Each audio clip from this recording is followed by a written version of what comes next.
The classroom fell silent as the boy lowered his head. His hands clenched the straps of his worn-out backpack, the fabric frayed at the edges. The whispers had already started. Look at his shoes, same ones as last year. I heard his mom can't even pay rent. Why does he always eat alone? He could hear them. He always could.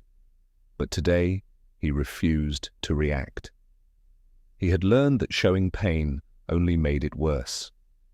Instead, he took his seat, desk covered in scribbles, chair barely holding together, the one no one else wanted. The teacher continued with the lesson, but his mind was elsewhere. Not on algebra, not on history, but on the same thought that haunted him every single day. Will I ever escape this life? By the time the lunch bell rang, he had already made up his mind. He would eat quickly, keep his head down, and avoid eye contact. But as he stepped into the cafeteria, something was waiting for him. A group of boys, the same ones who never let a day go by without reminding him of what he lacked. One of them smirked, holding out a $5 bill between his fingers. "Hey man, I figured you could use this. You know, for a real meal." Laughter erupted, not from him, from them. The way they laughed, like his struggle was a joke, like his hunger was entertainment. For a moment, he thought about taking it. $5 meant food. It meant not having to go home on an empty stomach again. But then he saw the way they were looking at him, not with kindness, but pity. He shook his head. Keep it. The laughter only got louder. One of the boys grabbed his lunch tray, flipping it over. Food splattered across the floor. Another grabbed his backpack, tossing it across the cafeteria. It was always like this, every single day. But what they didn't know, what they would never have guessed, was that the boy they mocked, the one they called the poor kid, would return years later with something they never saw coming. And when they saw him again, they weren't the ones laughing anymore. Years passed. The same halls that once echoed with laughter at his expense became nothing more than a distant memory. He had left that school, that town, and that life behind. But he never forgot. He never forgot the feeling of standing in the cafeteria, covered in spilled food while they laughed. He never forgot walking home in shoes with holes, pretending the pavement wasn't burning his feet. He never forgot watching his mother struggle, counting every last coin just to afford a meal. That pain, it never left him. But he did something with it. While they spent their days mocking, he spent his nights learning. While they wasted time chasing trends, he was chasing knowledge.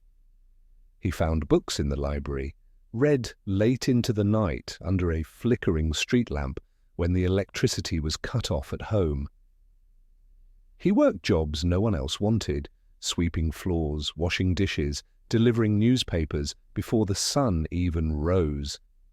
He saved every dollar, every cent, not for clothes, not for shoes, but for something bigger. He had a dream, one that no one believed in, one that seemed impossible.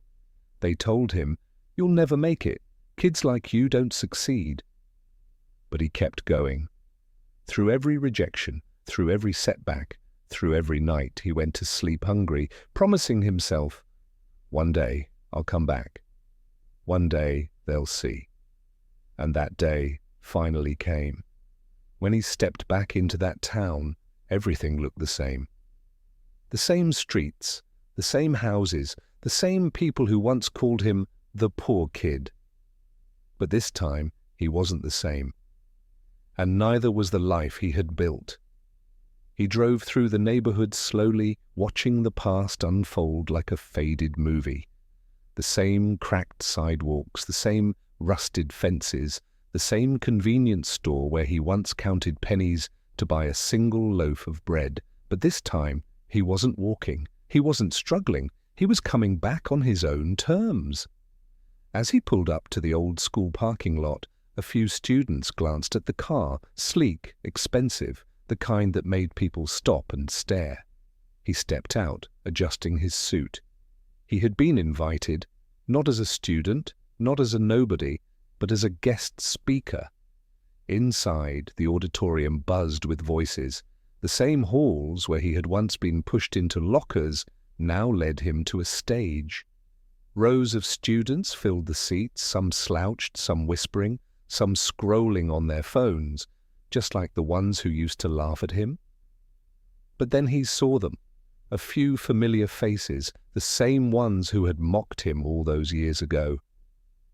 Except now their eyes weren't filled with amusement. They were filled with something else. Recognition, regret, maybe even shame. When he stepped up to the microphone, the room fell silent. He took a deep breath, looked around, and then, with a small smirk, he spoke. "I used to sit right there." A few heads turned.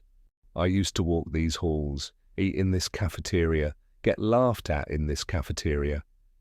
Some of you might remember me, some of you might not. But I remember everything." A hush fell over the crowd. "I remember what it felt like to be judged, to be underestimated, to be told I'd never be anything more than a poor kid. And for a long time I believed it. Until one day I stopped listening." He glanced towards the side of the room. And there they were, the same boys who had once tormented him. Their faces unreadable. "I worked, I sacrificed, I built something for myself. And today I didn't come back to prove anything to you. I came back to prove something to the kid sitting where I once sat. The one who thinks he's stuck, the one who thinks there's no way out. I'm here to tell you there is." The auditorium was still. So to those of you who are struggling, who feel invisible, who feel like the world has already decided your worth, I was you, and if I made it out, so can you. A moment of silence, then applause. He had returned, but not for revenge, not for recognition. He had come back to rewrite the story. As the applause filled the room, he looked out at the sea of faces, some wide-eyed with admiration, some deep in thought, and a few, the ones who had once tormented him, avoiding his gaze entirely. But he wasn't here for them. He was here for the ones like him, the ones who felt invisible, the ones who counted every meal, every coin, every sleepless night.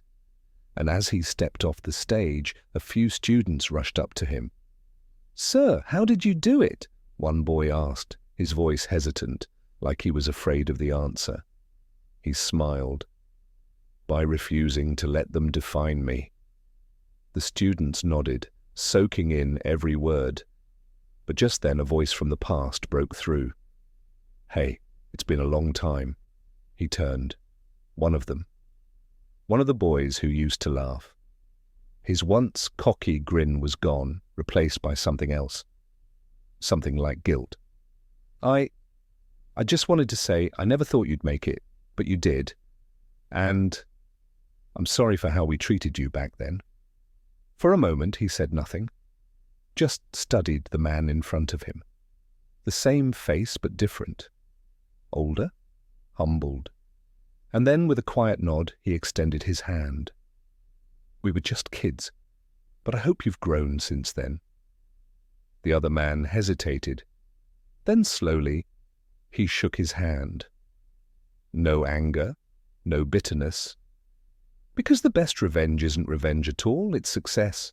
It's walking back into the place where you were once nothing, and standing tall, not to rub it in their faces, but to show them you became more than they ever imagined. As he walked out of the school that day, he didn't look back. There was no need. He had already won. And somewhere, in that very school, a boy sat in the same old desk he once occupied, holding on to the words that might just change his life. Because today he didn't just tell a story, he passed the torch.